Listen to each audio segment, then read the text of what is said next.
Assalamualaikum warahmatullahi wabarakatuh. Perkenalkan, nama saya Kristi Wulandayani dengan NPM S1935223454 semester 5D. Saya mahasiswi dari Fakultas Ilmu Sosial dan Ilmu Politik Prodi Ilmu Administrasi Negara Universitas 11 April Sumedang. Pada kesempatan kali ini saya akan mempresentasikan materi dari mata kuliah Ekologi Administrasi Negara yang merupakan salah satu tugas yang diberikan oleh Bapak Edi Setiawan, Esos MSI. Langsung saja kepada materi, yaitu faktor-faktor yang memengaruhi sistem dalam ekologi administrasi negara. Yang pertama ada keadaan penduduk. Penduduk di sini adalah sekelompok orang yang menempati suatu wilayah dalam waktu tertentu. Jumlah penduduk tidak akan tetap seiring dengan berjalannya waktu. Hal ini dikarenakan oleh beberapa faktor, yaitu yang pertama ada fertilitas atau kelahiran yang disebut juga natalis, yang artinya menunjukkan angka kelahiran yang sesungguhnya. Nah, dalam fertilitas ini terdapat angka kelahiran hidup dan angka kelahiran mati.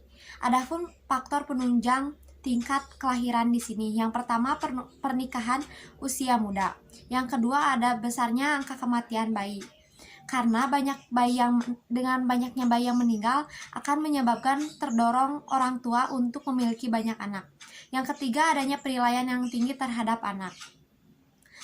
Karena di sini orang tua berpikir bahwa banyak anak adalah banyak rezeki. Jadi banyak orang tua yang ingin memiliki anak. Karena anak di sini dijadikan sebagai sumber rezeki, sumber regenerasi penerus orang tua, dan sebagai tulang punggung keluarga. Lalu yang selanjutnya ada faktor yang menjadi penghambat. Yang pertama ada KB, yang kedua ada Undang-Undang Perkawinan yang menetapkan batas minimal usia untuk menikah bagi wanita 17 tahun dan bagi pria 20 tahun. Yang ketiga, penundaan usia pernikahan yang disebabkan oleh pendidikan dan masih bekerja sehingga menyebabkan mereka menunda usia pernikahannya. Yang keempat, ada peraturan tentang tunjangan anak pegawai negeri yang menetapkan tunjangan hanya diberikan sampai anak yang kedua.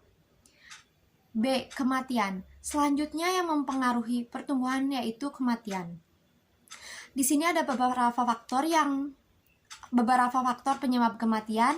Yang pertama ada sarana kesehatan yang belum memadai karena masih banyak di daerah pelosok yang kurangnya tenaga medis. Yang kedua ada tingkat kesehatan masyarakat masih rendah.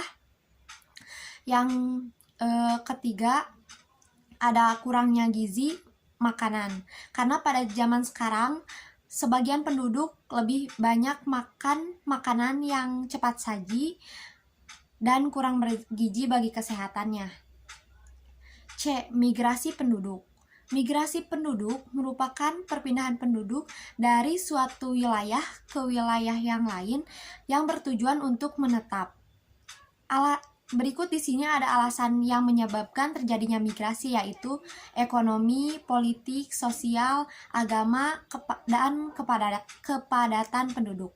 D. Informasi kependudukan. Nah, di sini secara garis besar, informasi kependudukan ini dapat diketahui melalui kegiatan-kegiatan berikut seperti sensus penduduk, registrasi penduduk, dan survei kependudukan. Yang kualitas penduduk. Adapun hal-hal yang dapat menentukan kualitas penduduk. Yang pertama, pendidikan yang bertujuan agar penduduk mampu menyerap dan menyesuaikan diri dengan perkembangan pengetahuan dan teknologi. Yang kedua ada tingkat kesehatan, dilihat dari kesehatan penduduk dan lingkungan penduduk. Yang ketiga, tingkat pendapatan suatu daerah. Semakin besar pendapatan suatu daerah, maka semakin tinggi pula kualitas penduduknya dari segi ekonomi. Yang keempat ada mata pencaharian. Yang kedua ada struktur sosial. Struktur sosial di sini yaitu bentuk kelompok dalam masyarakat yang mana terdiri dari keluarga, sekte agama, partai politik, koperasi, atau kelas-kelas sosial. Pengaruh penghimpunan terhadap administrasi negara ini sangat kuat sehingga administrasi bersifat asosiasional. Asosiasi yang dibentuk tersebut dianggap sebagai penyokong dan media untuk menyampaikan maksud dan rencana suatu kelompok dalam masyarakat kepada anggota perhimpunan. Yang ketiga ada faktor sistem ekonomi. Kehidupan ekonomi dapat tercapai jika produktivitas penghasilan penduduk tinggi. Hal tersebut secara tidak langsung mendorong seseorang untuk bekerja. Nah, di dalam sistem ekonomi terdapat dua pengaruh. Yang pertama ada pengaruh langsung. Pengaruh ini meliputi konsep komoditi, konsep kebebasan memilih, dan konsep kebebasan kontrak. A. Dalam konsep komoditi ini tenaga kerja akan menjual tenaganya yang mana harganya berupa gaji atau upah. B. Konsep memilih kebebasan. Dalam konsep ini tenaga kerja menjual tenaganya untuk mendapatkan pembayaran yang terbaik. Nah, dalam konsep ini setiap jawatan atau dinas pemerintah melakukan pengujian agar mendapatkan tenaga kerja yang sesuai. C. Konsep selanjutnya yaitu konsep kebebasan kontrak. Dalam konsep ini diberlakukan kontrak yang memuat ketentuan tentang jangka waktu bekerja, dan kontrak ini diperlukan sebagai hubungan kerja antara pegawai dan jawatan atau dinas di mana tempat ia bekerja. Yang kedua ada pengaruh tidak langsung. Secara tidak langsung, sistem ekonomi yang semakin berkembang ini memerlukan pengetahuan dan campur tangan administrasi negara. Untuk itu, perlu adanya pengetahuan dan campur tangan tersebut agar terciptanya kemajuan tersebut. Nah, dengan adanya kemajuan industri, akan terciptanya keselamatan para pekerja ataupun pegawai dengan cara mendirikan inspeksi perburuhan serta perlindungan untuk konsumen dengan cara mengawasi dan menjamin mutu hasil produksi. Yang keempat di sini ada faktor ideologi negara. Terdapat dua faktor yang mempengaruhi ideologi dalam sistem administrasi negara, yaitu kebijakan ideologi negara dan seni-seni kehidupan berbangsa dan bernegara, yang mana faktor tersebut tertuang dalam sila-sila Pancasila.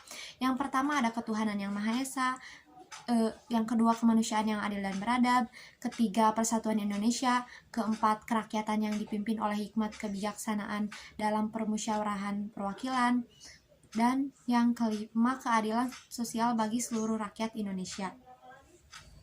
Faktor yang terakhir ada faktor sistem politik. Sistem politik adalah subsistem dari sistem sosial.